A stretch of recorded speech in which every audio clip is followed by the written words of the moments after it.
Hello বন্ধুরা, আর.এস tutorial guide YouTube চ্যানেলে তোমাদের প্রত্যেককে স্বাগত জানাই। তো বন্ধুরা, তোমাদের প্রত্যেকের জন্য দারুণ খুশির খবর রয়েছে। রেলওয়ের তরফ থেকে গ্রুপ ডি পোস্টে নতুন নিয়োগের বিজ্ঞপ্তি প্রকাশিত হয়ে গেছে, যেখানে তোমরা কেবলমাত্র মাধ্যমিক পাস করে থাকলেই অ্যাপ্লাই করতে পারবে। তো চলো আজকের ভিডিওতে আমি দেখাবো কিভাবে তোমরা অ্যাপ্লাই করবে, কতটা পোস্ট খালি রয়েছে এবং পরীক্ষার ডেট কবে থেকে ফর্ম ফিল হবে, সমস্ত কিছু এই ভিডিওর মাধ্যমে আলোচনা করা হবে। তো তোমাদেরকে রিকোয়েস্ট করবো, যদি এই চ্যানেলের মধ্যে তোমরা নতুন হয়ে থাকো অবশ্যই চ্যানেলটি সাবস্ক্রাইব করবে, আর ভিডিওটি ভালো লাগে থাকলে অবশ্যই লাইক করে বন্ধুদের মাঝে শেয়ার করে তাদেরকে দেখার সুযোগ করে দিবে। তো চলো তাহলে শুরু করছি আজকের এই ভিডিও। তো ফ্রেন্ডস, তোমরা অন স্ক্রিন দেখতেই পাচ্ছ, এখানে অফিসিয়াল নোটিফিকেশান আমি ওপেন করে ফেলেছি। এখানে তোমরা ডেট দেখতে পাচ্ছ, এখানে ডেট দেওয়া রয়েছে নিউ দিল্লি, ডেটেড 17/12/2024। এখানে দেখো রয়েছে government of India, ministry of railways, railway board. নিচের দিকে যদি আমরা একটু স্ক্রল করি তাহলে এখানে আমরা সাবজেক্টের মধ্যে দেখতে পারবো, এখানে সাবজেক্ট দেখো রয়েছে board's approval number of vacancies intended by junior railways and production units for level 1 post. ওকে, এটা হচ্ছে নোটিফিকেশান। এবং নিচে দেখো আমরা স্ক্রল করলে দেখতেই পারবো এখানে ক্যাটাগরি রয়েছে, কোন ক্যাটাগরির জন্য কোন ডিপার্টমেন্টের জন্য কতগুলি পোস্ট ফাঁকা রয়েছে। যেমন আমরা 1 নম্বর যদি আমরা দেখি তাহলে এখানে দেখতেই পাবো এখানে যে পয়েন্টসম্যান বি ডিপার্টমেন্ট রয়েছে ট্রাফিক, তার জন্য রয়েছে 5058টি। 2 নম্বরে যদি আমরা দেখি অ্যাসিস্ট্যান্ট ট্র্যাক মেশিন ডিপার্টমেন্ট রয়েছে ইঞ্জিনিয়ারিং, সেখানে রয়েছে 799টি। তো এইভাবে যদি আমরা দেখি আমরা টোটাল পোস্ট কিন্তু আমরা দেখতে পারবো, টোটাল পোস্ট রয়েছে 32,438টি টোটাল ভ্যাকান্সি রয়েছে এই আরআরবি গ্রুপ ডি পোস্টের জন্য। তো এই হলো আমাদের পোস্ট কতগুলি ফাঁকা রয়েছে। এবার আমরা জানবো আমাদের এক্সাম কবে হবে, তার সাথে ফর্ম ফিল আপ কবে থেকে শুরু হবে, কত টাকা ফিস পেমেন্ট করতে হবে, সমস্ত কিছু চলো বিস্তারিত জেনে। তো বন্ধুরা, তোমরা অন স্ক্রিন দেখতেই পাচ্ছ অর্গানাইজিং বডি এখানে রয়েছে এবং নাম রয়েছে রেলওয়ে রিক্রুটমেন্ট বোর্ড অর্থাৎ আরআরবি। যে পোস্টের জন্য আবেদন হবে সেই পোস্টের নাম রয়েছে গ্রুপ ডি। এবং টোটাল অফ ভ্যাকান্সিস কত রয়েছে, এখানে দেখো লেখা আছে 32,000, কিন্তু তোমাদের ভ্যাকান্সি রয়েছে 32,438টি। নেক্সট স্টেপে যদি আমরা যাই সেখানে আমরা দেখতে পারবো যে নোটিফিকেশান ডেট কত রয়েছে 17 ডিসেম্বর 2024। এবং অ্যাপ্লিকেশান শুরু হবে কবে থেকে, অ্যাপ্লিকেশান শুরু হবে 23 জানুয়ারি 2025 এবং অ্যাপ্লিকেশান শেষ হবে অর্থাৎ লাস্ট ডেট অফ অ্যাপ্লিকেশান এখানে রয়েছে 23 ফেব্রুয়ারি 2025, অর্থাৎ 2025 সালে ফেব্রুয়ারি 23 তারিখ পর্যন্ত এখানে আমাদের অ্যাপ্লিকেশান চলবে। আমাদের যে পরীক্ষাটা হবে, এক্সাম হয়, সেই মোডটা কি, মোডটা রয়েছে অনলাইন অর্থাৎ সিবিটি অর্থাৎ কম্পিউটার বেসড টেস্ট। এখানে রয়েছে এডুকেশনাল কোয়ালিফিকেশান কি রয়েছে। এডুকেশনাল কোয়ালিফিকেশান যদি আমরা দেখতে যাই, এডুকেশনাল কোয়ালিফিকেশানের মধ্যে রয়েছে আমাদেরকে কি করতে হবে, 10 পাস হতে হবে বা 12 পাস। ওকে, এবং এখানে এজ লিমিট রয়েছে 18 থেকে 30 বছর পর্যন্ত হতে হবে।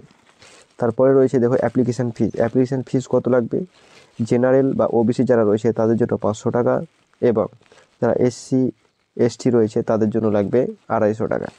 এবং আমরা অফিসিয়াল ওয়েবসাইট যেটা রয়েছে rrbcdg.gov.in, নেক্সট স্টেপে আমরা দেখে নেব যে এলিজিবিলিটি ক্রাইটেরিয়া কী রয়েছে। আমরা এই যে ফর্মটা ফিল আপ করবো, আমাদের কোন কোন যোগ্যতা থাকলে আমরা ফর্মটা ফিল আপ করতে পারবো। তো সর্বপ্রথম যে কোয়ালিফিকেশানটা আমাদেরকে লাগবে সেটা হচ্ছে candidate must have pass 10th from a recognized board, অর্থাৎ ক্যান্ডিডেটকে বা পরীক্ষার্থীকে কম করে মাধ্যমিক পাস কোনো একটি বোর্ড থেকে পাস করতে হবে, অথবা প্রিফার্ড কোয়ালিফিকেশান সব থেকে ভালো হয় যদি ক্যান্ডিডেট 12 পাস করে থাকে অর্থাৎ 12 ক্লাস পাস করে থাকে। এবার দেখো এজ লিমিট কত রয়েছে, ম্যাক্সিমাম রয়েছে 30 বছর, মিনিমাম রয়েছে 18 বছর। আর এজ রিল্যাক্সেশন যেমন পাই এসসি এসটি 5 বছর, ওবিসি 3 বছর এবং পিডাব্লিউবিডি যারা রয়েছে তারা পাবে 10 বছর। ওকে, এবং কিভাবে আমরা অ্যাপ্লিকেশান করব সেটাও কিন্তু এখানে বলে দেওয়া আছে। সর্বপ্রথম আমাদেরকে যেতে হবে rrbcdg.gov.in এই ওয়েবসাইটে, সেখানে গিয়ে নিউ রেজিস্ট্রেশন বলে আমাদেরকে ক্লিক করতে হবে। ক্লিক করার পর নিজের নাম, date of birth, email ID, mobile number, তারপরে সমস্ত কিছু যে ডকুমেন্টসগুলো আমাদেরকে চাইবে, যেমন recent passport size photography clear থাকে, স্ক্যান সিগনেচার, এডুকেশনাল সার্টিফিকেট 10 + 12 যে মার্কশিট সার্টিফিকেট সেইগুলো, ক্যাটাগরি সার্টিফিকেট অর্থাৎ এসসি এসটি ওবিসি যদি থাকে সেগুলো কিন্তু এখানে আমাদেরকে দিয়ে দিতে হবে। তার সাথে রয়েছে পিডাব্লিউবিডি যদি অ্যাপ্লিকেবল হয় তো এখানে দিতে হবে valid government issued ID proof such as Aadhaar card, voter card or pan card, অর্থাৎ একটি ভ্যালিড ডকুমেন্ট আমাদেরকে দিতে হবে, তার মধ্যে রয়েছে আধার কার্ড, ভোটার কার্ড এবং প্যান কার্ড। জেনারেলদের জন্য রয়েছে 500 টাকা ফিস এবং SC ST অফিসের জন্য 250 টাকা। তারপরে আমাদেরকে ইউপিআই বা ক্রেডিট কার্ড ডেবিট কার্ডের মধ্যে আমাদেরকে পেমেন্ট করতে হবে, তারপরে ফাইনাল সাবমিট। এখানে আমাদেরকে ফেজের ব্যাপারটা দিয়ে দিয়েছে আরও একবার, আমরা দেখে নিয়েছি আগেই। এবার আমাদেরকে দেখতে হবে যে আমাদের লিস্ট অফ ডকুমেন্ট রিকোয়ার্ড, কোন কোন ডকুমেন্ট আমাদের জন্য গুরুত্বপূর্ণ এই পরীক্ষায় অ্যাপ্লাই করার জন্য। তো দেখো এখানে রয়েছে recent passport size photograph, scan signature, class 10 or 12 marksheet and certificate, তার সাথে রয়েছে caste certificate SC ST OBC, তার সাথে রয়েছে PWBD সার্টিফিকেট যদি থাকে, তার সাথে ভ্যালিড একটি আইডি প্রুফ যার মধ্যে রয়েছে আধার কার্ড, প্যান কার্ড এবং ভোটার কার্ড। এবার এই যে পরীক্ষাটা রয়েছে সে সিলেকশন প্রসেসটা কেমন, সিলেকশন প্রসেসটা কি রয়েছে। তো দেখো, the RRB group D recruitment involves a multi step selection process, অর্থাৎ বিভিন্ন ধরনের সিলেকশন প্রসেসের মধ্যে তারা এটা সিলেকশন করে থাকে। তার মধ্যে সর্বপ্রথম যেটা রয়েছে CBT অর্থাৎ কম্পিউটার বেসড টেস্ট। দেখো সাবজেক্ট কী কী রয়েছে, mathematics, general intelligence and reasoning, তার সাথে রয়েছে জেনারেল সায়েন্স এবং জেনারেল অ্যাওয়ারনেস। কোন মাধ্যমে পরীক্ষা হবে, পরীক্ষা হবে অনলাইন মাধ্যমে এবং কোশ্চেনের ধরন থাকবে MCQ অর্থাৎ মাল্টিপল চয়েস কোশ্চেন্স। তারপরে রয়েছে কি ফিজিক্যাল এফিসিয়েন্সি টেস্ট অর্থাৎ PET, তার মধ্যে রয়েছে রানিং এবং লিফটিং ওয়েট। রানিংয়ের মধ্যে 1.5 কিলোমিটার একটা ডিস্টেন্স দেওয়া হবে, সেখানে একটা টাইম ফিক্সড করে দেওয়া হবে, সেই টাইমের মধ্যে সেখানে ছুটে যেতে হবে। আর লিফটিং ওয়েট অর্থাৎ যারা বয়েজ রয়েছে, মেল ক্যান্ডিডেট রয়েছে, তাদের জন্য একটি নির্দিষ্ট পরিমাণে ওয়েট তাদেরকে দেওয়া হবে এবং একটি দূরত্ব তাদের জন্য নির্ধারিত করে দেওয়া হবে, সেখানে সেই ওয়েটটাকে নিয়ে যেতে হবে, ক্যারি করে নিয়ে যেতে হবে। তারপর রয়েছে ক্যান্ডিডেটের মেডিকেল টেস্ট হবে।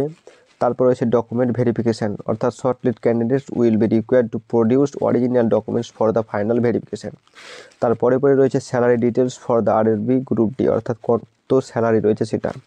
বেসিক পে রয়েছে 18,000 পার মান্থ, গ্রেড পে রয়েছে 1800 এবং গ্রস স্যালারি যেটা রয়েছে 22,000 থেকে 25,000।